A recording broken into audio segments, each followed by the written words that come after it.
हम अक्सर सुनते हैं कि इंडियन रुपी डॉलर के मुकाबले कमज़ोर हो गया या फिर डॉलर इंडियन रुपी के मुकाबले महंगा हो गया।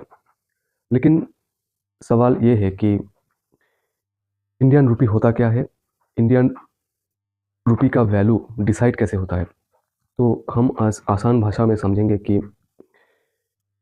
इंडियन रुपी जो है वो क्यों बढ़ता है या फिर क्यों गिरता है और आम आदमी पर इसका असर क्या होता है और आज के डेट में इंडियन रुपी इतना क्यों गिर रहा है। इंडियन रुपी जो है वो सिर्फ एक नोट नहीं है, वो देश का एक इकोनॉमिक स्ट्रेंथ का सिग्नल है।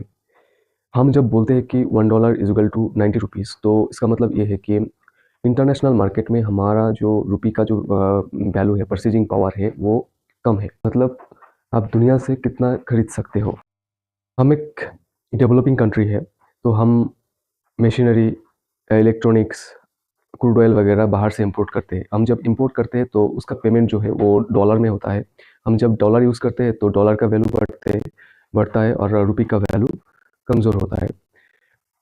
ठीक इसी तरह जब हम बाहर कंट्री को अपना प्रोडक्ट जो है वो बेचते हैं तो डॉलर, विदेशी मुद्रा जो है वो इंडिया में आता है और रुपी मजबूत होता है। आसान शब्दों में, अगर ज़्यादा खरीदोगे तो रुपी कमज़ोर होगा, ज़्यादा बेचोगे तो रुपी मजबूत होगा। अब बात करते हैं इन्फ्लेशन के बारे में। इन्फ्लेशन यानी महंगाई। अगर कंट्री में, इंडिया में अगर इन्फ्लेशन ज़्यादा होगा तो रुपी का जो है परचेजिंग पावर वो कम हो जाएगा और डॉलर के मुकाबले वो कमज़ोर हो जाएगा। इसके अलावा भी इंटरेस्ट रेट का भी यहाँ पे रोल होता है। अगर मान लीजिए कि इंटरेस्ट रेट इंडिया में अच्छा खासा मिल रहा है तो बाहर का इन्वेस्टर जो है वो यहाँ पे पैसा डालेगा और यहाँ पे जब अपना पैसा डालेगा तो यहाँ का जो रुपी है उसको सपोर्ट मिलेगा और ये अच्छा खासा रोल प्ले करेगा, यानी रुपी का जो है वैल्यू वो बढ़ जाएगा। इंडियन रुपी का जो है बढ़ना या घटना सिर्फ वो इंडियन कंट्री में कंट्रोल नहीं होता, ये बाहर का भी इसमें रोल होता है। मान लीजिए कि अमेरिका में कुछ हो गया, कुछ वॉर वगैरह हो गया, वाइल प्राइजेस ज़्यादा बढ़ गया या फिर कुछ अनसर्टेनिटी सिचुएशन आ गया, कुछ रिसेशन आ गया, तो भी क्या होगा, रुपी का वैल्यू जो है वो गिरेगा।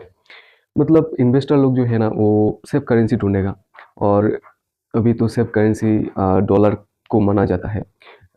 वैसे उतना डॉलर उतना सेफ करेंसी है नहीं, लेकिन लोग मानते हैं, पूरा दुनिया उसके ऊपर डिपेंडेंट है, तो हम क्या कर सकते हैं। लेकिन जितना हम अमेरिका को सेफ मानते हैं, अमेरिकन डॉलर को सेफ मानते हैं, उतना ज़्यादा है नहीं। लेकिन लोग मानते हैं, वो एक अलग बात है। लेकिन अगर आप देखेंगे कि कुछ अमेरिका में कुछ रिसेशन टाइप आएगा ना, पूरा दुनिया में उसका असर होता है। वो एक तरीके से पूरा दुनिया को कंट्रोल किया हुआ है। मतलब उसका कुछ अलग ही खेल चल रहा है। तो वो पूरा दुनिया का, मतलब वो पूरा दुनिया को नचा रहा है। फिर आप देखेंगे कि अमेरिका ने जो टैरिफ सिस्टम चलाया है हमारे ऊपर रिसेंटली, इसका असर हमें दिख रहा है। इसका असर से क्या हो रहा है, रुपी जो है वो गिर रहा है। अब देखेंगे $1 इज इक्वल टू 90 रुपीज़ के आसपास हो चुका है। लेकिन अमेरिका का कहना है कि अगर हमारे साथ ट्रेड डील करना है तो इंडिया को क्या करना होगा, अपना एग्रीकल्चर और डेयरी मार्केट को ओपन करना होगा। लेकिन इंडियन गवर्नमेंट ये नहीं कर सकता, क्योंकि अगर वो अपना डेयरी और एग्रीकल्चर मार्केट ओपन करता है तो हमारे जो छोटा छोटा किसान है वो कैसे कम्पीट करेगा। उसके उसके साथ अमेरिका को का कोई किसान के साथ इंडियन किसान कैसे कम्पीट करेगा। जिसके चलते हमें हमारे इंडियन गवर्नमेंट ने ये डेयरी मार्केट और एग्रीकल्चर मार्केट जो है वो ओपन नहीं कर रहा है और इसका असर जो है वो हमारा रुपी में देखने को मिल रहा है। और ट्रम्प सरकार वहाँ पे बैठे बैठे टैरिफ पे टैरिफ लगाते जा रहे हैं। आम आदमी के ऊपर ये कैसे असर करता है। जब इंडियन रुपी गिरता है तब इंपोर्ट महंगा हो जाता है। मतलब इंपोर्ट किए गए हर सामान जो आम आदमी खरीदता है तो उसके लिए उसको ज़्यादा प्राइस पे करना होता है, यानी उनके लिए वो महंगा हो जाता है। हालांकि एक्सपोर्ट में कभी कभी फ़ायदा हो जाता है, लेकिन इंपोर्ट में ज़्यादातर क्षेत्रों में वो आम आदमी पे असर करता है। तो ये तो रहा प्रॉब्लम्स, और अब बात करते हैं कुछ सॉल्यूशन के बारे में।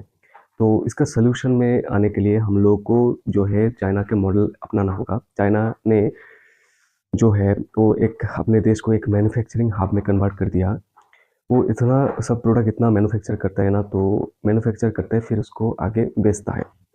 मतलब हमें भी वैसे ही करना है कि हमें भी मान लीजिए कि हम हमें हमें हमारे इंडिया के अंदर लाखों करोड़ों गांव है।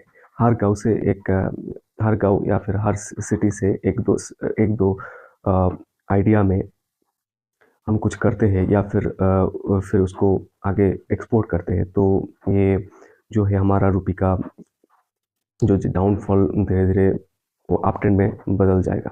तो हमें एक्सपोर्ट में जो है वो ज़्यादातर ध्यान देना होगा इम्पोर्ट से ज़्यादा।